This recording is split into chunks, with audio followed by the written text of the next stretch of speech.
आज हम लोग इस लेसन में देखते हैं सबक नंबर 16 दिवाली। ये नज़्म जो है कि आपको मालूम होना चाहिए नज़ीर अकबरबादी की है। दिवाली नज़्म।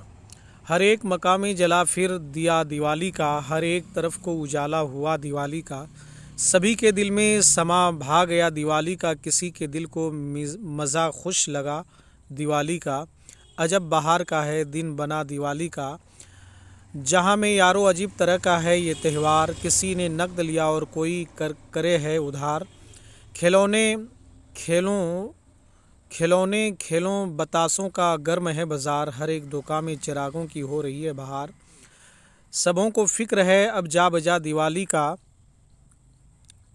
मिठाइयों की दुकानें लगा के हलवाई पुकारते हैं कि लाला दिवाली है आई, बतासे लेकर कोई बर्फ़ी किसी ने तुलवाई, खिलौने वालों की उनसे ज़्यादा बन आई, गोया उन्हों के वहाँ राज आ गया दिवाली का। नज़ीर अकबरबादी।